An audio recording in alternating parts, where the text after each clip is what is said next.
What's going on, you guys? Welcome back to another live. So, in this live, I want to talk about how narcissists deal with the death of a loved one. Like if they lose their partner or someone very, very close to them who they had a close relationship with. I just want to talk about 5 weird things that narcissists do when they supposed to be in mourning, when they supposed to be grieving someone. And what made me wanted to touch this subject is I know a lot of you probably been seeing it a lot, you know, the death of Stephen Boss Twitch. I'm sorry, Stephen Twitch Boss, who was a part of the Ellen DeGeneres show. He passed away 2 years ago, which was reportedly from a self-inflicted unaliving. And what made me wanted to talk about it is just seeing so much of now, 2 years later, how his wife, Allison Boss, is just all over the internet promoting her new book, and she's just going on interviews and everything with people promoting her book and speaking of him in her book in such a bad way. I mean, you don't hear nothing good about this man since he's passed away from her. All you hear is he had bad habits and everything he did to serve her. And so y'all already know where I'm going with it. I really and truly believe she's a narcissist. I see all the red flags. I do. I spoke on it in another video, but I didn't get too deep into it because so many other people are already talking about it. So she's probably well known for being that way. She has such a funny way of showing that she's mourning her husband. She even moved on so fast after his death and changed her last name. She changed a lot of things that represented him. Anything that showed a lot of memory of Twitch. So it's like a narcissist, they'll be quick to want to get rid of the person's memory so that now they can use this moment in mourning, which they supposed to be grieving the loved one. They're using that moment to gain attention.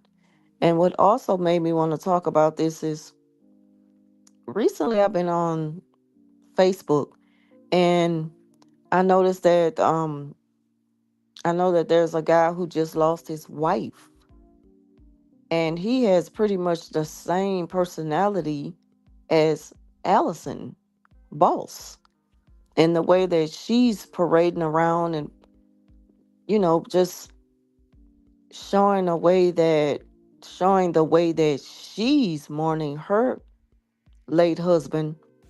He's kind of starting to show me he's doing the same thing. And I'm like, this just got Jezebel written all over it. Like attention seeking people who uses a loved one's death in order for them to gain popularity. And they really do act like it's a popularity contest. Like, you don't see sadness in their eyes. You don't feel someone who's hurting.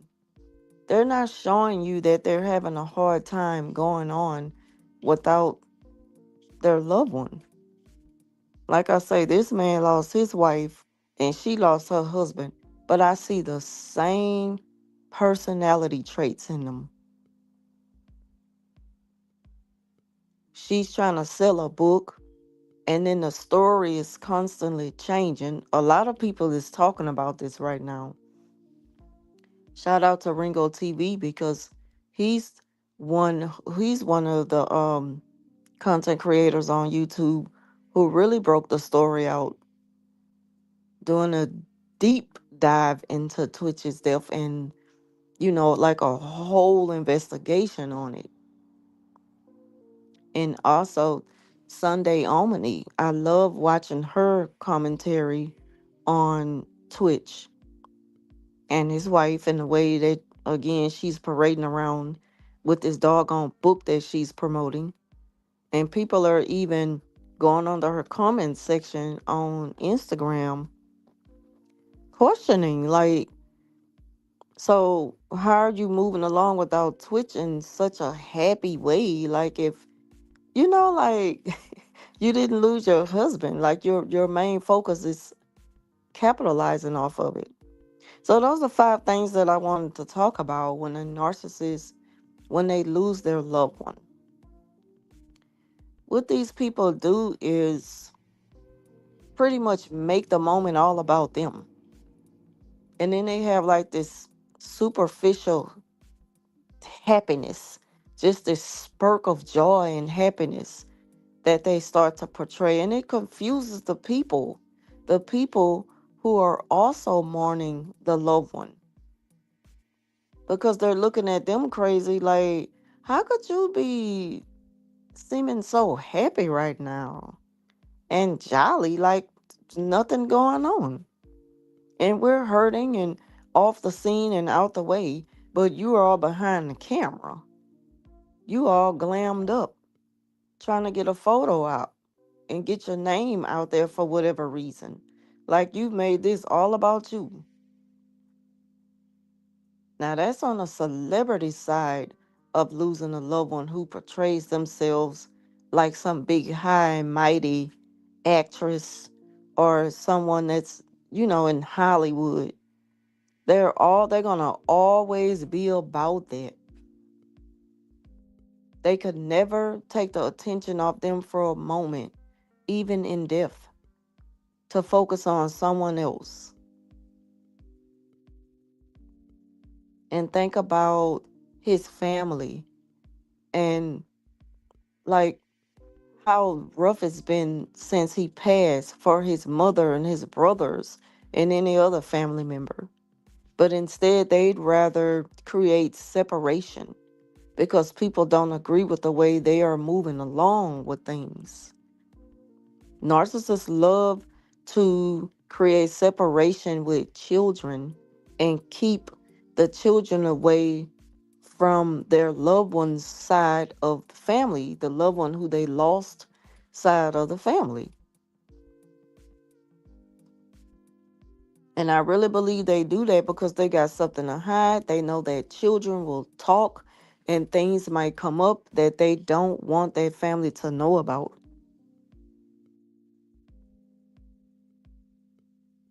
And then when you look at it from just the real world outside of like the celebrity world in Hollywood and all of that, the people that we see every day who has lost a loved one, but they have strong narcissistic traits, they do the same thing. They love to parade around as if this is their opportunity to be seen. Now I could get my shine on. Now I could gain the attention that I really crave and need all this time, because now that she's gone or he's gone, now I could finally make it all about me like I want to. They know that so many people love the person who they lost. But it seems like the people who love them are the ones who's feeling the loss more, because the narcissists have a hard time showing pain after they've lost someone. In fact, they will turn their pain into anger because they never look at things in life and death. They never look through the lens of reality. They think that it's all about them. Things happen in order to make them feel a certain way. So you're dealing with some cuckoo clocks, because who thinks that way? Especially when they have lost someone and when they share children with this person. That person has left their mark behind. They left those children behind, which is going to be a constant reminder that they live in them. So they have to look in their face every day. And I won't be surprised if the narcissist start to feel some type of way. Like they might start developing some type of negative feelings toward their own children because they have to see those kids every day looking like the person who they lost, looking like the mother or the father who passed away. But they don't care because, again, they want to make it all about them. So, like I say, the first trait was acting all jolly and happy and like, the sun is shining, the birds are chirping, and everything is good with the world. When you just buried someone. Those are some of the weird things that narcissists do. And it makes people look at them. Some people they don't really get it the way others do who could see straight through them. Some people might say, well, you handling this well. You're so strong. They may hear a lot of chatter about them being a strong person. People are going to talk about how strong they are. They couldn't wait to get that person out the way, though. And I hate to say it, but it's the truth. I got to be real about it. It's the truth. The narcissist could not wait to get the person out the picture. And it's even hard to say, but they did love them. They loved what they were able to get from them. They loved how they were able to benefit off of them. I just don't believe that narcissists are capable of genuine love and affection for other people. It's all about them. They need to be catered to at all times.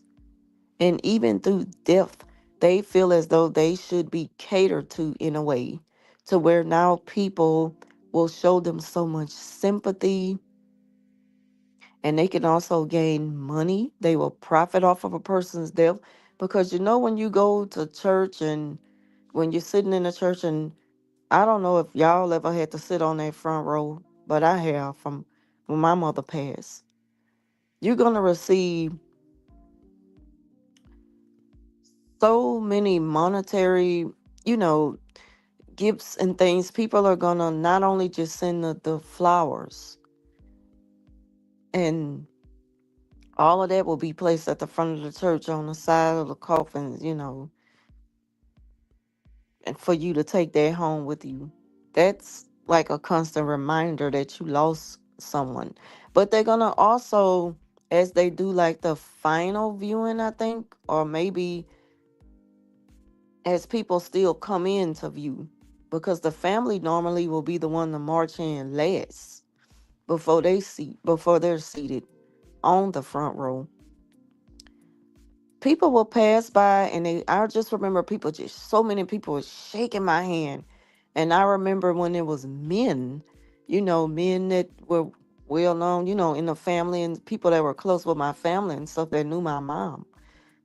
As they passed their front row, and when it would be a man that would shake my hand, I just remember a strong, tight grip. Like that was a way of showing sympathy, you know, and giving condolences for your loss. You know, like people say, my deepest condolences for the loss of your loved one. My prayers are with you and the family. That's the normal way to show sympathy.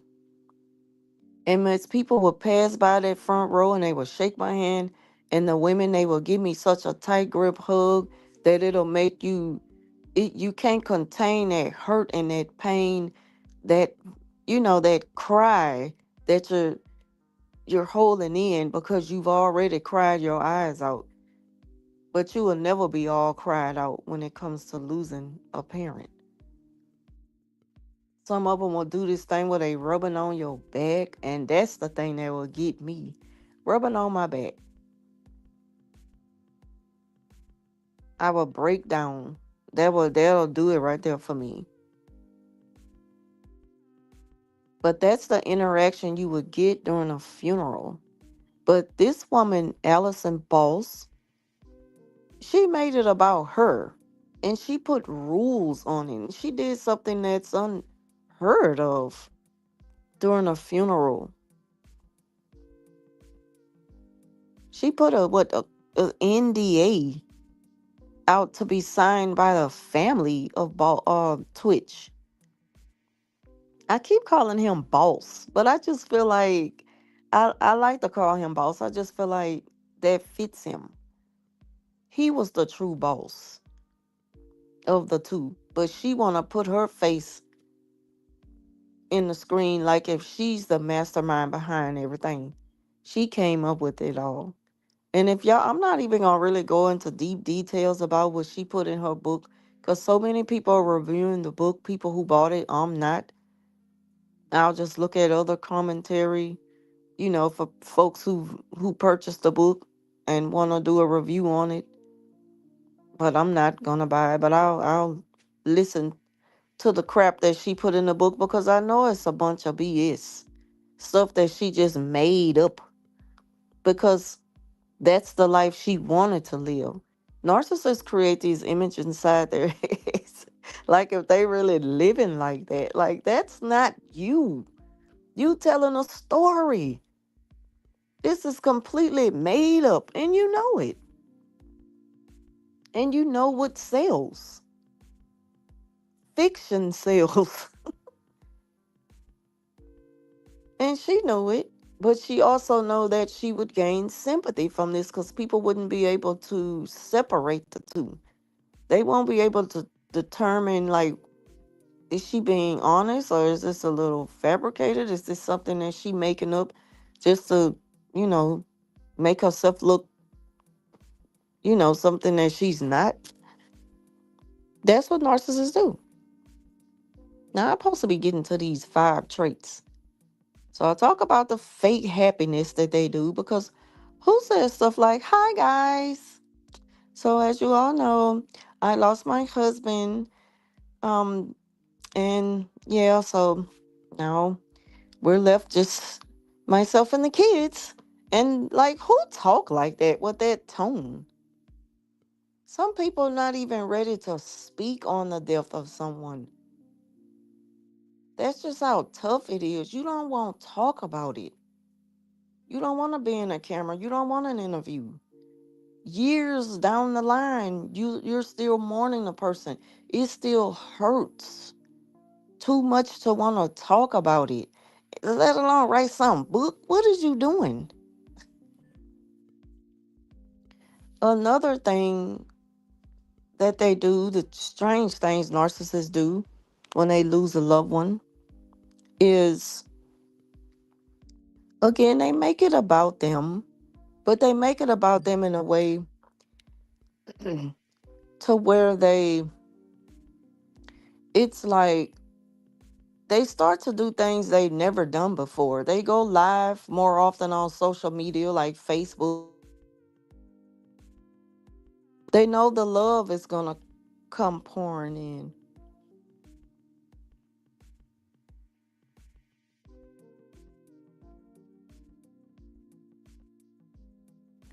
They know the love is going to come pouring in. I'm sorry, y'all. I hate when somebody call my phone when I'm recording and I already told them I'm going to be on live because I lose my train of thought.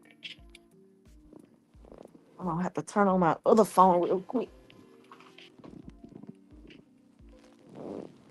I have to send her a message. But they start going live and stuff because they know that people are going to start tuning. People are going to join the live and give their condolences, and they may, you know, again, capitalize off of it. They're going to get a profit. They're going to post a cash app. But most of the time, the go to thing when people don't have life insurance is GoFundMe. And that's normal. That's normal for people to use crowdfunding for things like that. Because times is hard, and sometimes even working a 9 to 5, you just cannot afford to pay for insurance, life insurance, burial insurance. So everybody's situation is different. You just can't base it off one thing alone. Some people could be having such a hard time. I myself went through this garnishments. Thank God I'm done with all that. That's a thing of the past. Thank you, Lord. But I'm not going to sit here and act like that I never had to deal with it to the point where it really caused some hardships. And just think about it. I wouldn't have been able to pay into my insurance for myself or my loved ones. And then that's when things unexpectedly happen. You never know when death will come. And people have to turn to sources like GoFundMe to raise funds for things like that. And your mind is not in really on that. But when it comes to a narcissist, oh, that's money making time right there. They trying to get in the bag. They're gonna focus on doing the bare minimum to put their loved one away. They're not trying to go hard for that person.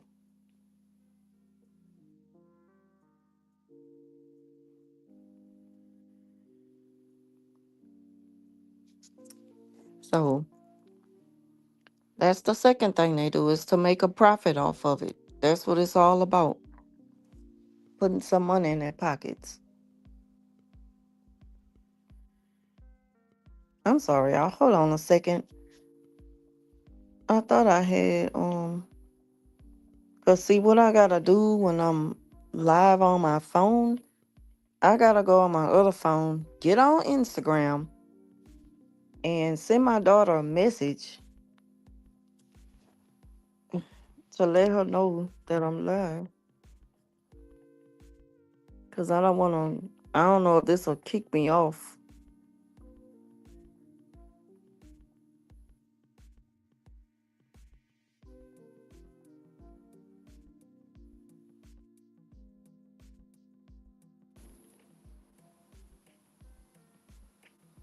But the third thing that they do is the third thing that narcissists do during a loss when they lose a loved one is let me see. Hold on a second, guys.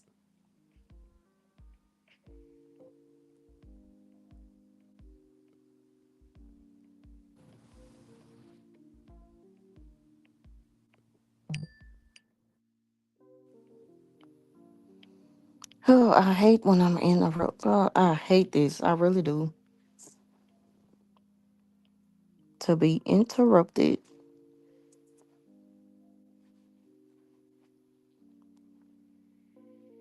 I might have to go ahead on and end the live. And I ain't want to do this, but I gotta go. But yeah, I was talking about the five strange things narcissists do during death. Um, and I was also speaking on someone who I see, you know, personally on social media. They do this thing to where it's like they just have this burst of energy and they just seem like a happy-go-lucky person. They have shades on. What is the thing with the shades? But you haven't been crying. A lot of times people put the shades on when they've been crying their eyes out and their eyes are puffy and just red and they don't want anybody to see them looking like that, which is normal because you're mourning, you grieving someone. And so when people will see them out in public, they may want to, you know, avoid interacting with anyone. They don't want, that's why people say, please respect our privacy at this time. You don't want to talk to anyone. You having a hard time processing it. So you don't really want to speak to nobody at the moment. It's hard to deal with people because they're going to start asking a bunch of questions that's just going to make you think more at the fact that I really just lost this person. I can't believe this is happening. There's got to be a bad drink or somebody, please wake me up. This can't be real. But a narcissist, they hide behind the shades because they don't want you to see that they're really not bothered. But people won't know the difference because people are used to people who are grieving. They're used to seeing them wearing shades because they're gonna assume they've been crying a lot. But the narcissists, they deal with death differently. They just go on with their normal life like nothing happened. Yes, we're supposed to go on with our life because death happens and there's nothing we could do to stop that. But during the grieving process, you expect to see a person move different and act different and communicate different. You may not hear from them for a while. But that's what I noticed with that person on social media, on Facebook, that it's like he's focused so much on his looks, appearance, and, you know, and I'm going to end this live quick because this is important. I got to get off of here real quick. The last thing is that they make it so much about them. They make it about them that they even forget that they lost someone. When people start to show them condolences and everything, it's like that kind of makes them angry. They don't want to talk about the one who passed for feeling like they feel like this attention is still being taken off me and they not even here anymore. Yeah, that's how they act. They really act like that. And I even noticed that with Allison Boss. She excluded her husband from her book in a way to where she just diminished his character. She smeared his name. She ruined his reputation. She want people to remember him as a drug addict or as someone with an alternative lifestyle, living in the closet. Like, what are you doing? Did you even love me enough to do that? So those are the 5 things that narcissists do when they lose a loved one. I want to thank y'all for watching. Like, share, subscribe, leave your thoughts down below. The same for the replay game. And I'll talk to you soon.